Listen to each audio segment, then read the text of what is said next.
I think Henderson is a running back in this league. I think he could be a starting running back in this league. And I think right now he's been impressive, right? I think he's everything I thought he'd be. His injury is fluke. I'm not going to call him injury prone. That is a fluke injury. Cam Akers got some sort of injury like that last year in week 2 against Philly. If you remember the football going into nearly his heart. So let me just say this. I think Henderson's going to be fine, but I'm not the one that makes the decisions. I think this opens up the door for Sony Michel, and I think you're going to end up seeing a timeshare. The Rams kind of showed you they're not really...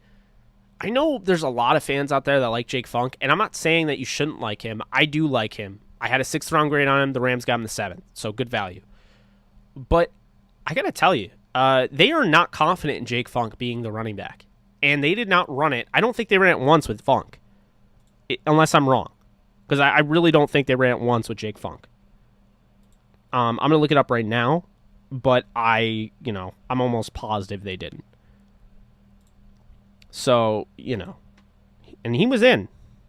Yeah, not one carry for Jake Funk. Not one. So, I mean, I like him. He's a really good special teamer. I think there's some things that you like to see on the kickoff, in the kickoff game. I think he can return, and he showed you, okay, he's got some wiggle to him. He's a good, he has some good vision.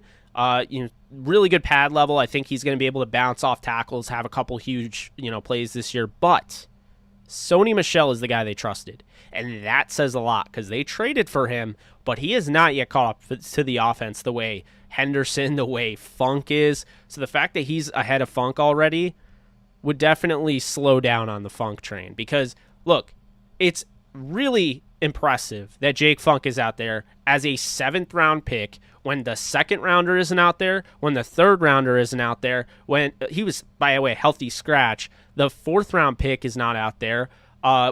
Ernest Jones was out there.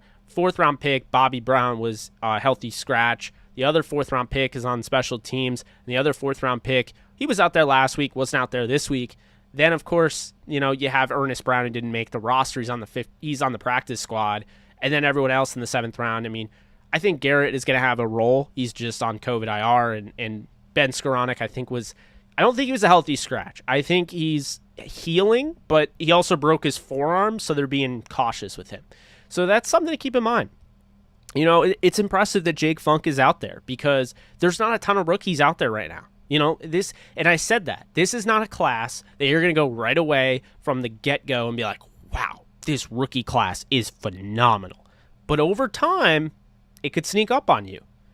And that was the thing. And Sony Michel, he hits the hole hard. He's the one that's going to, he initiates the contact. He's not afraid. He ran a 4.6. So what? He doesn't have the long speed, but I don't really care. If, you're looking for a short area, yard guy, that's the guy you're going to go to. So when he gets comfortable, he's going to be a touchdown vulture. Just fair warning to you Henderson owners out there in fantasy. He's going to be a touchdown vulture, and I think if Henderson doesn't play this week and Sony has a big game, it's going to turn into a timeshare. It really is. And I always kind of felt like it could be like that, but then initially I was like, you know what? They love Henderson, man. It's going to end up being like 20 touches for Henderson and like 8 to 12 for Sony. Then I see the first game he gets a touch, and I'm like, okay. Well, in this game, if you look, he had 10 touches in this one. So go from 1 to 10. Obviously, the injury propelled him. But keep in mind, before that injury, the Rams were riding with Henderson. So it's going to be interesting. But if Henderson does not play against the Bucs and Sony Michel has a good game, it's going to be at least I think it's going to be a timeshare. And that's something to keep in mind.